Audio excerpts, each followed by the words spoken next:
What is up, guys? Rick Kackis here. Thank you so much for stopping by, and today we have the Garden of Salvation for Dummies, showcasing every single mechanic of every single encounter in the brand new Destiny 2 raid just added with the Shadowkeep expansion. And so, let's get started. But just before we do, guys, as you can imagine, this was a pretty massive undertaking. If you enjoyed this video, if you find it helpful, please remember to help it out yourself by liking and especially sharing. It really does help a lot. Okay, now the very first encounter of this brand new raid throws you into the Black Garden, returning from Destiny 1.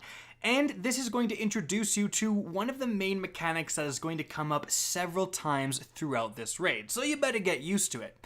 Now, it involves you and all of your teammates tethering themselves and getting that tether to a certain object. Now, this arena is going to have a big bad boss in it, but that's kind of a red herring. You can shoot that guy to start it, but it isn't really going to help anything. You're going to actually want to shoot this box floating in the air. It's going to appear in several different spots depending on just the spawn. Then a laser is essentially going to go out of that box and connect to the nearest guardian. Then from that guardian to the next nearest guardian, to the next nearest guardian, and form a chain, and you are trying to lead this chain, to bend this chain to the door in the back right hand corner, as you can see in the background gameplay. Now, after this laser is chained to this object on the door, it's going to interact, open up, and then the entire door will open up, allowing you to continue. So, you're going to want to split your team into teams of 3. 3 will go in this newly opened door, and 3 will stay with the boss in the opening arena.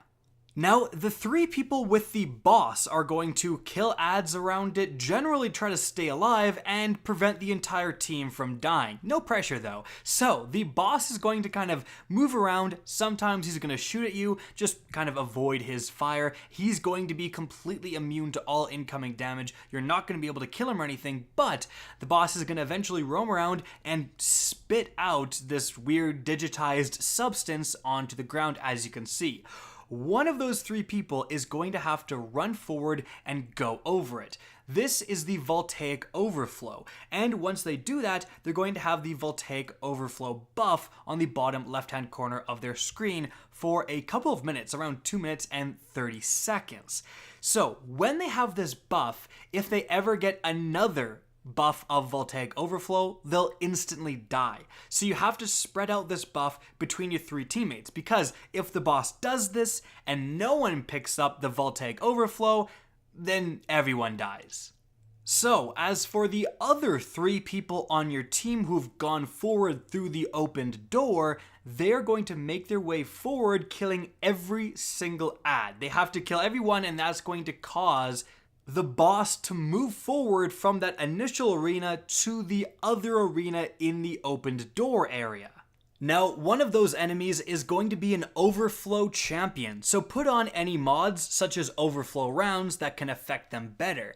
Then there's going to be an enemy called the Angelic. Once you kill that guy, you will have the opportunity to stream that connection, to connect that laser to the next door, as you can see. So the 3 people in the most forward room will shoot the box again, the new box that is spawned after killing the angelic enemy, and then chain the laser to the next door, open it up, and then you're going to switch positions with the first 3 people in your team.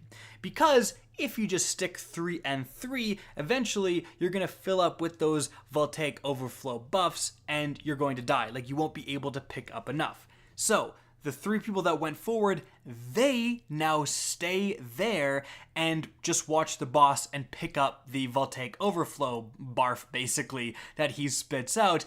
And the other 3 that were watching the boss, they go forward into the brand new arena and do the same thing. Kill every single ad, including some overflow champions, eventually an angelic enemy, and then they chain to the next door and open it up. When they do, the boss is going to teleport into the new arena. You guys switch positions again, because at that point, the 2 minutes and 30 seconds will be up. You can reacquire that buff.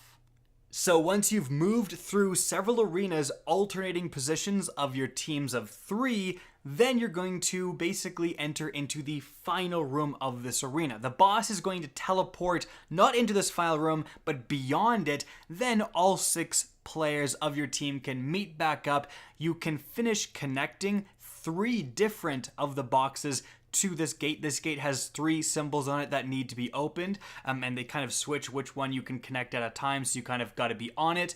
And then once this door opens, there's one more actual final room. Now here, all 6 players are present. There's going to be a ton of Cyclopses all shooting at you. You need to just run through there with whatever the best damage output weapons you have, with whatever the best damage output supers you have, ad clearing supers such as Nova Bombs, etc., to run through those guys, kill as many as you can before they kill you, but also keep your momentum up because the boss is going to be going forward and spitting out Voltaic Overflow. So if you don't make it there in time, you'll wipe. So you have to just run forward. If someone gets there and still dies, that's okay.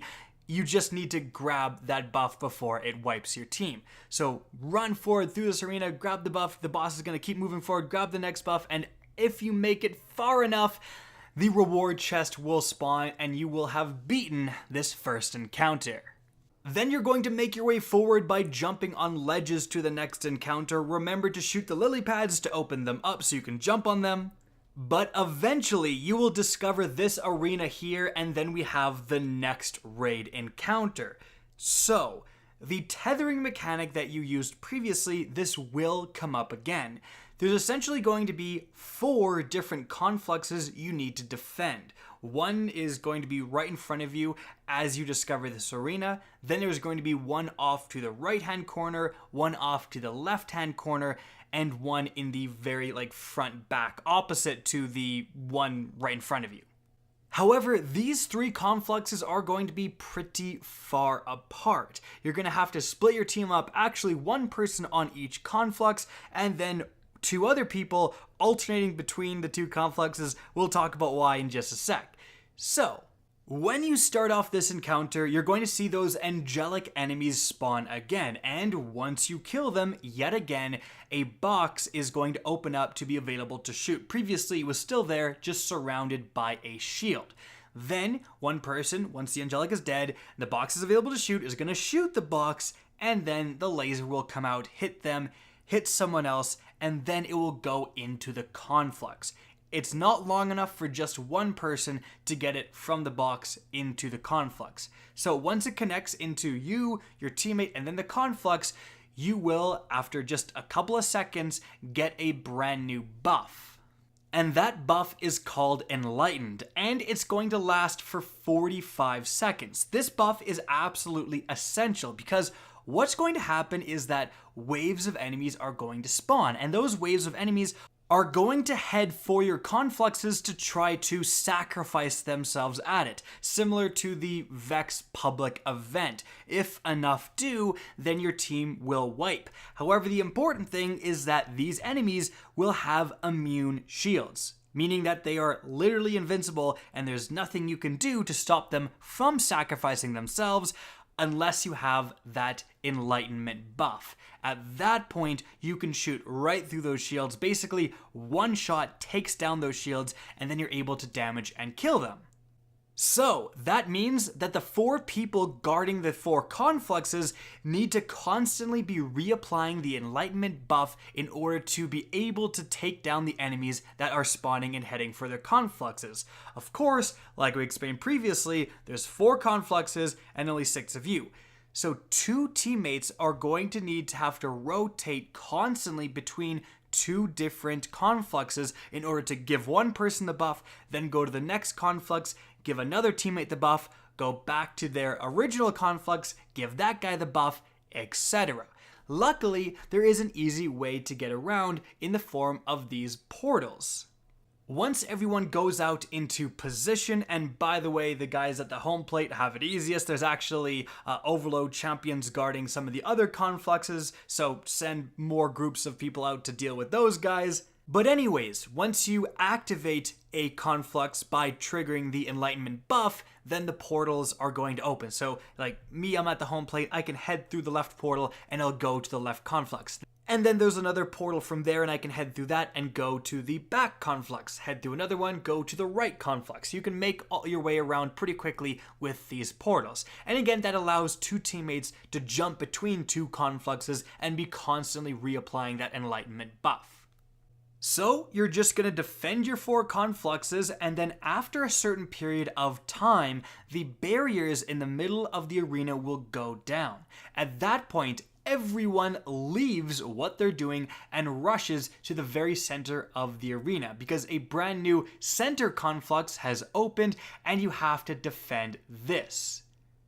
Now, while you're here, there is still going to be enemies with those immune shields spawning, so there will be angelic enemies from time to time that spawn. You need to take those guys down as quickly as possible and then connect lots of teammates to the box that has opened up, because you can connect like just 3 people and actually make it to the conflux, but that means only those 3 connected people have the buff. If you could connect all 6 people, then that means all 6 people have the buff when defending the center conflux. So at this point, it goes from 2 people to the more the merrier. So, defend this new conflux, be giving out that buff to as many people as possible by killing the angelic enemies as fast as you can, and then, after a short while, this encounter will complete and you'll get some brand new raid loot.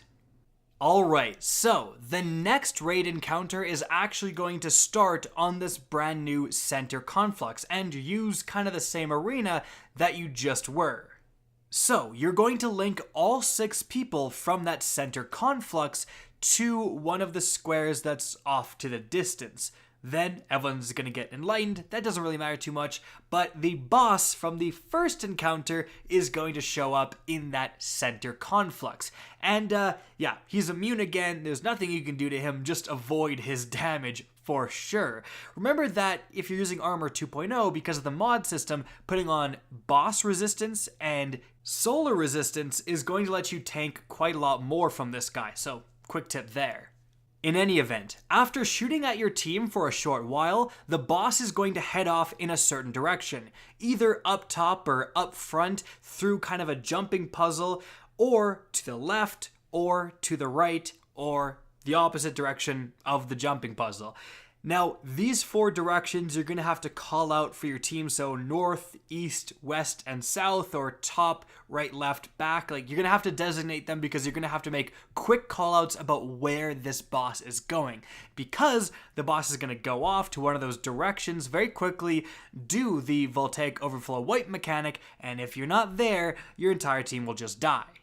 Now, in between all of those different directions, front, left, right, back, you have these diagonal hallways that the boss will not go down, at least not for now, but they lead to the confluxes you were actually kind of defending in that previous encounter.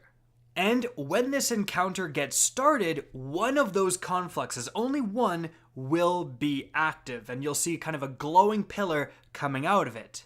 So you're going to need to yet again split your team up into groups of 3. 3 people are dealing with the boss, 3 people are dealing with the conflux.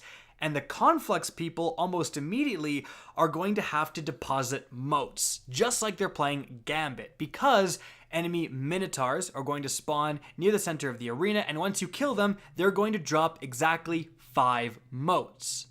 You want to send one person to pick up all 5 of these motes and go to the active conflux and deposit these motes.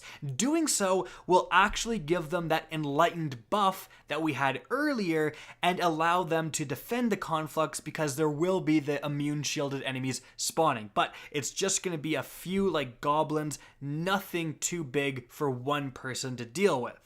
However, they only do have 45 seconds of that buff to deal with those enemies. So the 3-person squad on the conflux needs to be sending that one person over to get started and then killing minotaurs, collecting those motes and getting them down to that conflux and getting them deposited.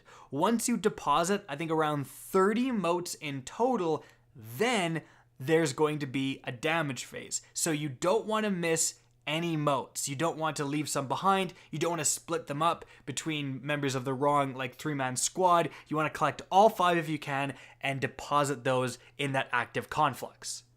Okay, so let's talk about what the other 3-man squad is going to be doing with the boss. Well, he's gonna yeet off to one of those corners. Again, very quickly, you have to be paying attention to him. It happened several times where we were kind of like, oh, where's the boss? Oh crap, he's down south. Go, go, go, go, go. So really keep an eye on him.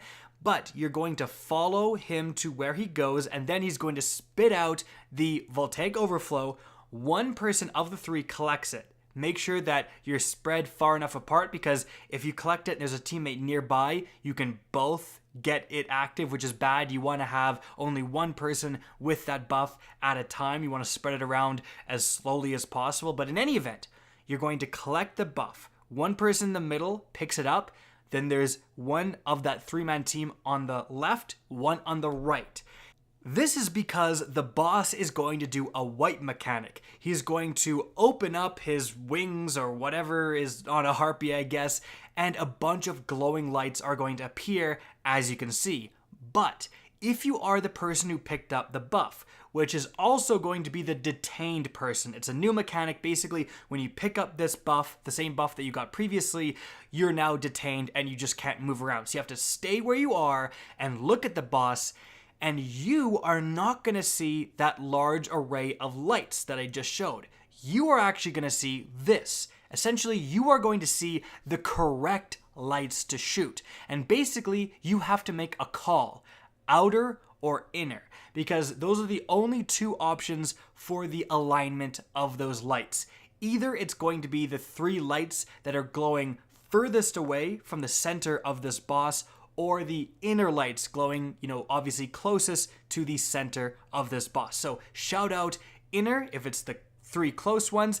You, as the detained person, shoots the top of those lights. You can shoot them yourself. Then the person on the right shoots, the inner one on the right. The person on the left shoots the inner one on the left. You only have a couple of seconds to take down these lights. If you don't shoot them in time, or you shoot even one bullet at the wrong light, the person detained will instantly die.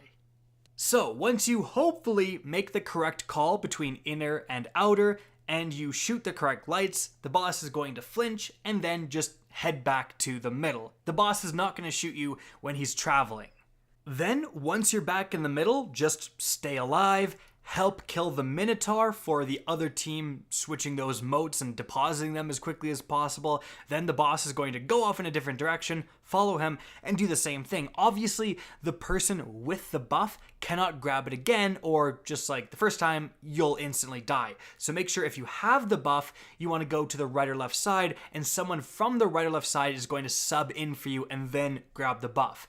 There will be a point where all 3 of the team following the boss does have this buff. And that means you're going to have to shout it out, like after you flinch the eyes, all 3 of you have the buff, shout out to whatever the guy from the Conflux team is running in at the moment, because they're going to be constantly traveling in between the middle and the back of the map, or the active Conflux. Just whoever is kind of coming into the middle at the time, say, hey, let me grab the motes and go into the Conflux team. You grab the buff. And usually after just one of these subs, then the person who originally first got the buff on the boss team, their buff will wear off. The 2 minutes and 30 seconds timer will wear off, and then they can pick up another buff. It should also be noted that if you die, the buff will also wear off and you can re-get it. So, if you're not worried about using up your revive tokens, you could totally just kill yourself, get your teammate to revive you, and reapply that buff, and just stick in your strict 3-man teams if you really want to dedicate roles, but probably better just to switch someone off. Now, one thing I do want to mention, and this is very important, especially for the Conflux team, is that there's going to be a lot of supplicants that spawn. Essentially, harpies that blow up. They're like cursed thralls. They're the worst. And they're gonna cause deaths. So, as much as you can, avoid being on the ground. There's a ton of pillars and just above the ground areas and objects in that center arena, try to jump on them, and in the hallways from the center arena to the conflux, there's also tons of ledges and stuff, so avoid those supplicants if you can, and when they're spawning, huck a grenade or a grenade launcher or a rocket launcher or something into them to kill them as quickly as possible. You really want to not be in a scenario where you're trying to do the objective, suddenly you just land on the ground and there's 3 supplicants around you and you just blow up and instantly die. It's avoidable, so keep on top of those ads. But in any event, once enough motes are deposited, you're going to see a little text pop up on the bottom left corner of your screen saying that the boss is drawn to the conflux. At this point, everyone, both on the conflux team and on the boss team, is going to basically stop what they're doing unless you're kind of like in the middle of the flinch mechanic, shooting the lights, obviously finish doing that, and then head over, all 6 people, to the active conflux. This is going to be a damage phase, and the boss is going to go right up to the conflux. He's going to spread apart and open up all of his different lights. Like, there's going to be a ton of red lights. You have to shoot every single one of them. Once you've got all of them, then the boss is going to be susceptible to damage, and he has a big crit, like the glowing middle spot in his face basically is a critical, and he's going to start backing up all the way back to that center conflux. Now, here's the tricky bit. If you just stay there and lay into him, eventually a wall is going to go up in between you and the boss, and your bullets won't be able to go through. You're going to have to kind of squeeze your way through. You want to avoid that. So, you want to put on long-ranged weapons, stuff like the Sleeper Simulant, stuff like the Whisper of the Worm, sniper rifles, stuff that can damage this boss as he backs away to that center conflux. Obviously, shotguns is not going to work, because if you try to use something like a shotgun and follow him too closely, he is actually going to cause a wipe mechanic. So you want to destroy all of those lights, let him start to back away, shoot him a bunch, and then when he backs away a little bit and he's not in danger of doing that wipe mechanic, then you want to just, follow the background gameplay, move forward past where that wall is going to spawn, and then set up a well or something and DPS from there. And just a little tip, or I should say warning, the boss will randomly shoot off to the right or left every once in a while, so if you're trying to use Whisper and connect those shots, just be aware that he's probably going to dash right quite a bit. It's pretty annoying. Anyways, after doing this same thing around 2 or 3 times in a row, however much you can actually damage him, then you will kill this boss and defeat this encounter. Then you're going to have to make your way to the final raid encounter, but make your way is kind of an understatement. There is quite a jumping puzzle, quite an area to traverse to actually get to the final raid encounter. And by the way, there was one of the hidden raid chests we discovered along the way. Head the route that you see me head in the background gameplay and you will find it. And it's actually pretty valuable to hit these up because you can get raid exclusive mods that will actually give you, benefits in the raid. And then, after continuing forward, you will find the aforementioned final raid encounter. Now, I'm going to warn you guys, this is one of the most mechanically intensive, finicky, and dare I say, frustrating raid encounters in a long time. I'm going to do my absolute best to walk you through this, but there's going to be times where you are going to die, and it's not your fault. So just be aware of that. Well, let's go. So, you're going to have this crescent-shaped arena, and everyone goes there. There's going to be a floating middle object, which turns out to be the actual boss, and shooting that object will start this encounter. Now, the boss is going to kind of stay in this center area, walk around just a little bit, and somewhat similar to Galran in Crown of Sorrows, be constantly barraging you with void explosive rounds. The entire encounter, pretty much. So, boss resist and switching to void damage resist is very useful for this entire encounter. In fact, we just completely loaded up on survival supers. So everyone who was Titan ran Bubble with Helm of State 14 for the extra overshield. everyone on Warlock was running Well of Radiance with usually Phoenix Protocol as an exotic chess piece to get it back, because you are just going to be able to chain those supers, and you can always look to go to somewhere either in a well or in a bubble to survive just the onslaught of damage coming your way. Now, alongside with the boss is also going to be several different enemies that spawn. A bunch of goblins and, yet again, an angelic enemy. So, kill that guy, and then you're going to actually see two different spots on the boss start to glow red. One on his shoulder and one on his leg. Depending on which one you shoot as a team, it's going to open up a portal to a different area of the map. So, let's say you shoot his shoulder red thing.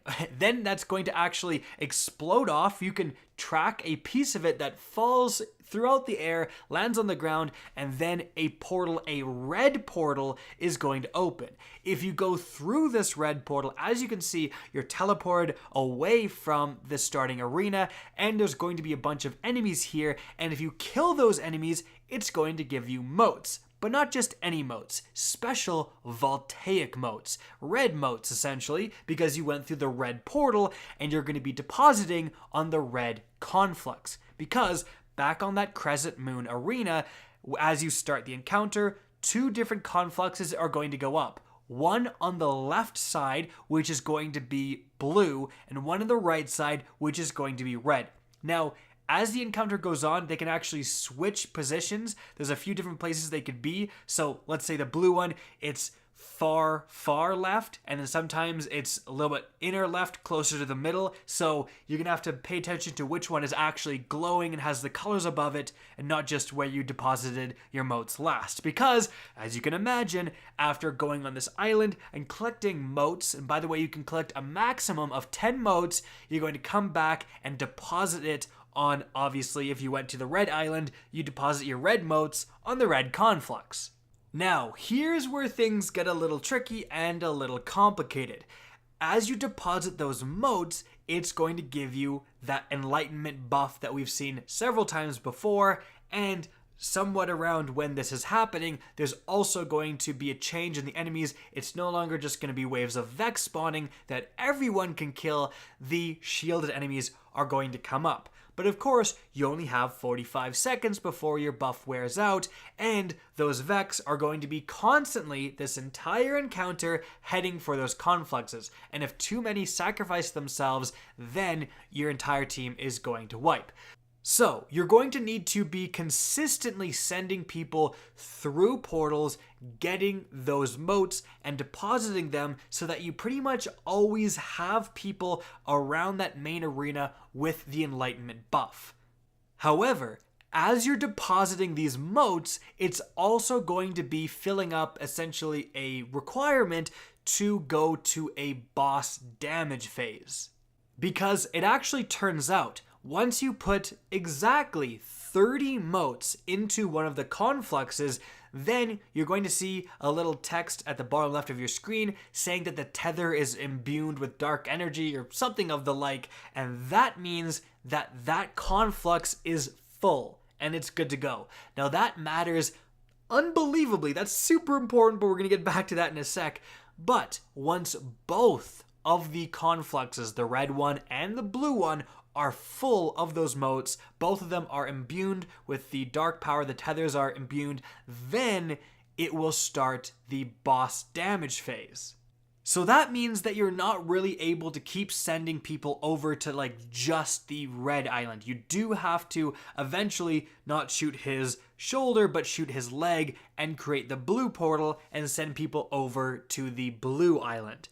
Now, what my team did and what I would recommend is, because it works out to 30 motes and only one person can carry 10 motes at a time, but there is a total of 15 to 18 motes on the islands. If you get a Minotaur, it's going to be 15 motes. If you get 2 Hobgoblins, it's going to be 18 motes.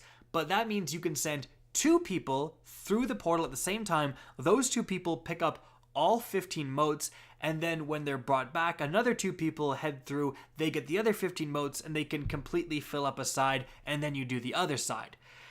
Now, there's going to be things happening when you're doing this. So, as I said earlier, you shoot the shoulder, triggers the red side. You shoot the leg, it triggers the blue side.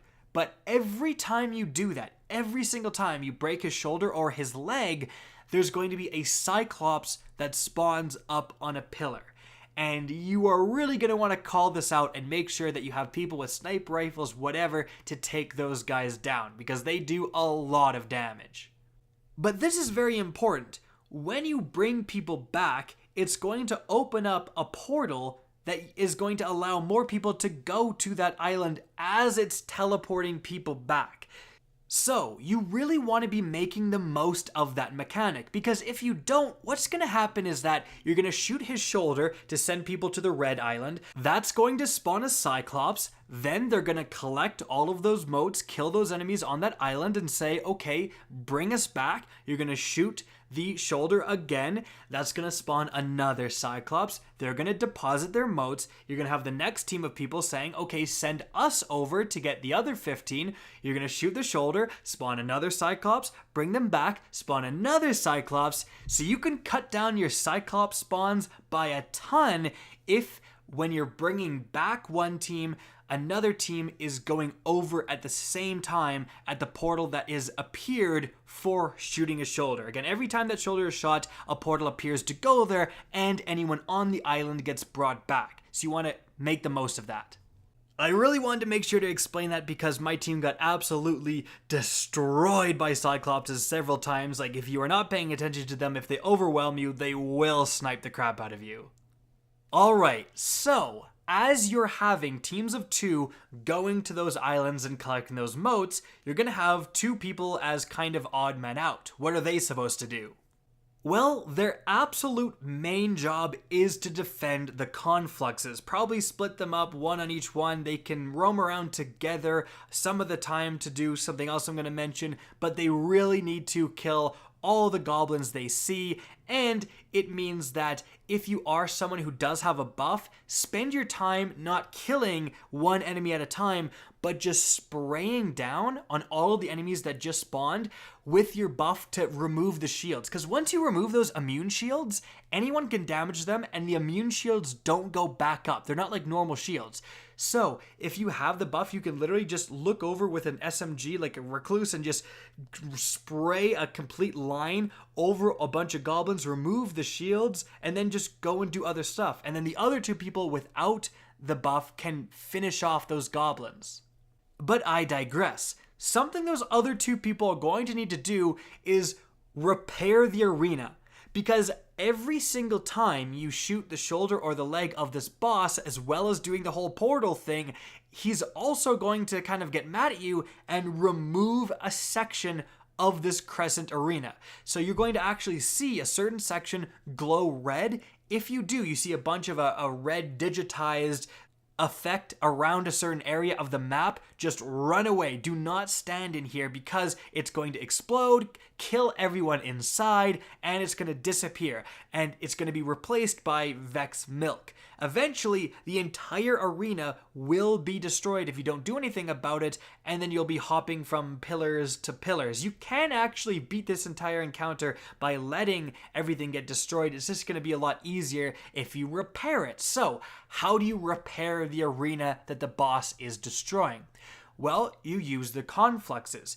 So the team of 2 that's not doing the island stuff can go around, and actually after a certain portion of the map is deleted essentially by the boss, they can shoot the conflux, connect to one guy, connect to the other guy, and hopefully reach out to connect to those different objects that you connected to earlier, like in the first encounter, that would open up the doorways. These objects are going to be all over the arena, and if you form that connection from one of the confluxes to them, it's going to bring back the areas of the map that the boss destroys. So it's quite the balancing act. If you let too many enemies sacrifice themselves, you literally lose, but you're making things a lot harder by not repairing portions of the arena. So repair when you can, but your priority should be ads. And also repair the more important pieces of the arena. If the edges or the back parts get deleted, whatever. If the very middle section gets deleted, that can be more annoying. Or the section right near the conflux gets deleted. That can be pretty annoying. Alright, so, quick summary. You've sent 2 people off to the Red Island to collect 15 motes or more, then you bring them back. As you bring them back, 2 more people head into the portal to collect their 15 motes. The people who got brought back deposit on the red conflux, then you bring the other 2 people back, they deposit on the red conflux again. That's 30. You get a little notification that it's fully imbued. Then you go to the left side, the blue portal, by shooting his leg. 2 people, like the first 2 people that went through on the right side, they go through on the blue side, get 15 motes there, get brought back. The next 2 people go through, get brought back. As they're depositing, you're pretty much always having one of those 2 teams around to shoot all of the immune shields as you possibly can, and this whole time you're trying to kill the goblins and prevent them from getting to the confluxes. And once you've done this and filled up both of your confluxes with 30 motes, then you're going to have the boss mechanic start. Now, what's going to happen is essentially the boss is going to stop shooting you for once and actually start to create a certain object, and that object is going to be a certain color, either kind of bluish or kind of orangish reddish, and that indicates from which side you need to make a tether. So, let's say the boss starts to create an orange object, then you need to actually have someone shoot the orange conflux that has been fully imbued, and you're going to need to form a line of guardians. You can do it usually with 3 people. Sometimes you'll need a 4th depending on where the boss is facing. Connect a line all the way to the object he's forming, and after a few seconds of being connected, then that's going to kind of explode and stun the boss, and then you're able to damage him. Now at this point, you can do things kind of one of 2 different ways. You can just go straight to the damage phase and try to do as much damage as possible, because the boss is going to walk around a bit, be susceptible to damage, so you can start shooting him, and then the boss is going to lift up into the air and kind of float there for just a few seconds, exposing his critical kind of near his chest, and you just absolutely go to town. Now you're going to be down in the arena, he's going to be up in the air, so stuff with sniper rifles, probably the best like output in terms of a burst weapon is going to be the Izanagi's Burden exotic sniper rifle with the exotic catalyst, but other exotic sniper rifles with firing line and 4th times the charm and stuff like that are good, but you're going to need to have pinpoint damage on that crit very quickly, as much damage as possible, because he's really not going to be up there for too long. If you're a high enough level and you have good enough stuff, that's all you really need to do, and you can probably take him down in 2 to 3 damage phases. But there's a whole nother thing you can do to extend the duration of this damage phase. It's just going to make things a lot harder on you, because, as it turns out, those tethers are extremely finicky. They will connect to people you do not want it to connect to. It will go the weirdest directions. It will be a complete tether and yet not actually update. And usually that part, if you're connecting it and it just doesn't explode and you're like, what's going on? How am I not getting this? It's usually because what can actually happen is, even if you got 30 motes, if a Vex seemingly sacrifices itself on that place, it's going to -1 mote away from it. So that means you're going to need to make another trip to that side and put more motes into that conflux until you see that text appear that's imbued with dark energy. If you don't see that appear, you're kind of screwed. In any event, if everything goes right and you form that connection and stun the boss, then damage him for as much as you can, and he's going to lift up again, and actually there's going to be another symbol present. This is actually kind of a white symbol. It's always the same color, but sometimes it needs to come from the red side. Sometimes it needs to come from the blue side. You're going to make another tether, but you're going to need to connect to the side that's the opposite of what you connected with for the first time to stun him. So if he's first making, that orange symbol up here, then you need to connect for the second stun from the blue conflux, right? So you're going to have to form that other tether super quickly. You only have a few seconds to do it, but you can stun him again. You're going to make him walk around again, and then he's going to go up into the air again, and you're going to have more of a chance to DPS him. And you can see that obviously working in the background gameplay. Again, the only problem is that it's a lot harder to pull off. You're going to get more damage for doing so, but everything needs to go right. And generally the approach we found is to kind of have fixed positions. Essentially, you have 3 people that connect from the blue to another person to someone in kind of the middle, and then you have another 3 people kind of connecting from the red side also to the middle, and then if it's blue, then you have the 2 back people from the red part move off, or the 3 back people from the red part move off, and then the 3 or 4 people just connect it from their spots from blue into the thing you're supposed to stun. Then if it's red, the 2 people at the back near blue, obviously they back off, and then you connect it from the red side. So you always have the same 1 or 2 people up at the front to do that final connection into the thing you're supposed to stun. And then the other 2 people on blue and other 2 people on red, they set up the connection to those front 2 people when it's necessary. Right? And then just, something that's a big tip, only the person that's closest to the conflux shoot the conflux to start the tether.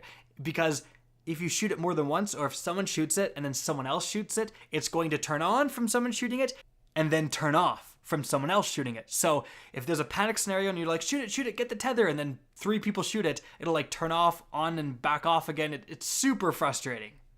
And I would also recommend taking a little bit of time to discover the lengths at which you can stand apart for this tether, because you're going to need to be not at the exact millimeter edge, but you're going to need to be pretty far apart often to make these connections work. Especially, as I said earlier, the confluxes can kind of rotate, so if they're on the outer sides, you may need to get a 4th person in there to complete the tether to the thing you're trying to stun for the boss. But if everything goes well, either doing the single or the double stun, you'll finish the damage phase. Hopefully you've done a decent amount of damage, and then the boss is going to go back to doing his thing, but you will have a very short period of time, well actually not very short, an actual reasonable period of time between when the confluxes will actually go up and you can utilize them, and then when enemies start to spawn. Use this time to Bob the Builder the heck out of this arena and just try to connect as many of the missing platforms as you can before the enemies spawn. And then, if you didn't kill the boss, you're gonna do the whole thing over again.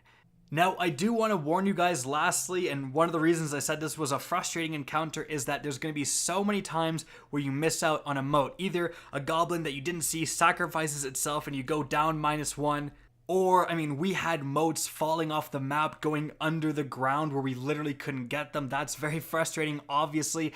But in those scenarios, just pay attention that, hey, we had 2 teams, both put their motes into, let's say, the red side, and we didn't get the notification that it was full. We need to send 1 more person or 2 more people over to that side to get more motes and deposit. Usually you can send 1 person to grab 3, 4, 5 motes and come back and deposit them and fill it up to the max. And once it is at the max, it generally stays there. Okay guys, so that is it for the complete raid guide for the brand new Garden of Salvation. I really hope you guys enjoyed, found this informative. If you did, please remember to help me out by simply rating and especially sharing this video. If you guys want to see more Destiny 2 content similar to this, don't be afraid to slap that subscribe button. If you guys want to get in touch with me and keep up to date with the latest channel activity, the best way is to follow me on Twitter at RickKackis. That's linked in the description down below. Again, I hope you enjoyed the video, and as always, have a good day.